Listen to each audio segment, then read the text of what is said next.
ہیں تو ہمارا دل بھی ہرا بھرا ہو جاتا ہے۔ اب میرے پیارے دوستو، آپ سبحان اللہ بول رہے ہیں، شاداب منظر پڑھ رہے تھے، آپ سبحان اللہ بول رہے تھے، عبد المبین ابھی پڑھیں گے، آپ سبحان اللہ بولیں گے۔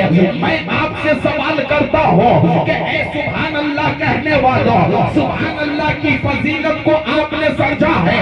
اگر نہیں سمجھا ہے تو سنو، اگر میں آپ سے سوال کروں کہ شاداب منظر جب پڑھ رہے تھے تو کیوں آپ سبحان اللہ بول رہے تھے؟ کیا ان کی آواز اچھی لگ رہی تھی اس لیے آپ سبحان اللہ بول رہے تھے؟ کیا ان کی صدری اچھی لگ رہی تھی اس لیے سبحان اللہ بول رہے تھے؟ کیا ان کا لباس خوبصورت لگ رہا تھا اس لیے آپ سبحان اللہ بولے رہے تھے؟ آپ کا جواب نہیں ملے گا۔ یہی سوال میرے آقا نے صحابہ سے کیا تھا۔ اے میرے صحابہ، میں تم سے کچھ پوچھنا چاہتا ہوں، کیا تم بتا سکو گے؟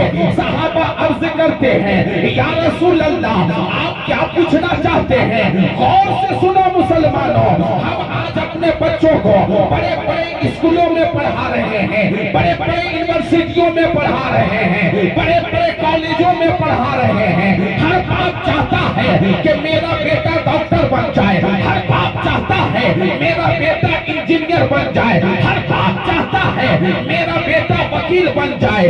لیکن سنو، آج اگر کوئی اسکول میں کوئی سائنسدان سے کوئی سائنس پڑھ کر کے آیا اور اپنے باپ کو کہا کہ ابا حضور آج ہمیں سائنس ٹیچر نے بتایا ہے کہ جسم میں کتنے جوڑ ہیں، کیا باپ کہے گا واہ بیٹا تم نے یہ سیکھ لیا، یہ سمجھ لیا کہ جسم میں کتنے جوڑ ہیں؟ کہا کہ ہاں سائنس ٹیچر نے ہمیں پڑھا دیا۔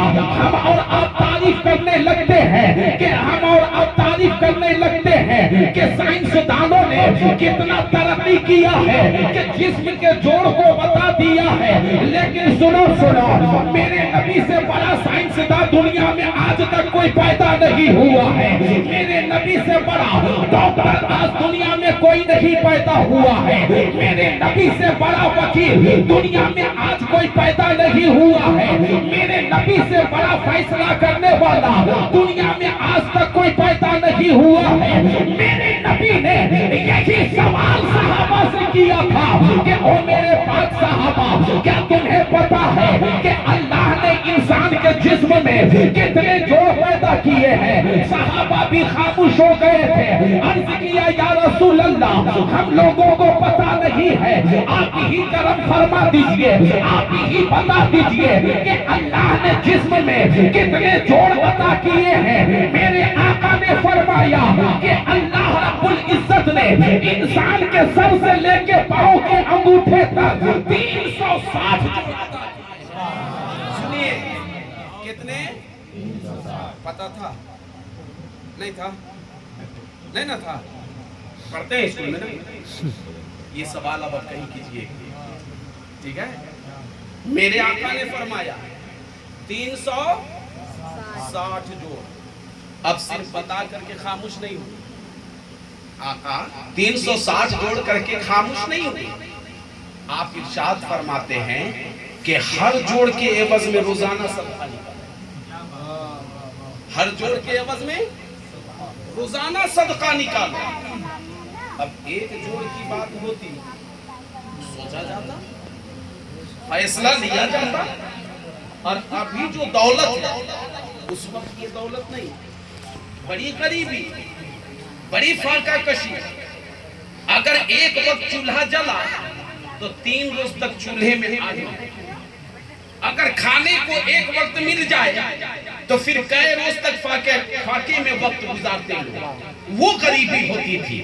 لیکن اسلام پر وہ قائم اس طرح رہتے تھے کہ کہیں پر بھی اگر کھڑے ہو جاتے پاؤں شیروں کے اکھڑ جاتے، لیکن ان عاشقوں کا پاؤں نہیں اکھاڑ کوئی سکتا تھا۔ سنے سنے میرے آقا نے فرمایا کہ 360 جوڑ کا صدقہ روزانہ نکالو۔ صحابہ نے عرض کیا یا رسول اللہ اگر ایک جوڑ کی بات ہوتی تو کچھ کیا جاتا، کچھ سوچتے یا رسول اللہ صدقہ نکالنے کے لیے دنیاوی دولت کی ضرورت ہے، صدقہ نکالنے کے لیے سونا چاندی کی ضرورت ہے، صدقہ نکالنے کے لیے ہیرے موتی کی ضرورت ہے، صدقہ نکالنے کے لیے دنیاوی دولت کی ضرورت ہے۔ اب ہمارے پاس دنیاوی دولت بھی نہیں ہے، سونا چاندی بھی نہیں ہے، ہیرا موتی بھی نہیں ہے، تو صدقہ ہم نکالے تو نکالے کیسے؟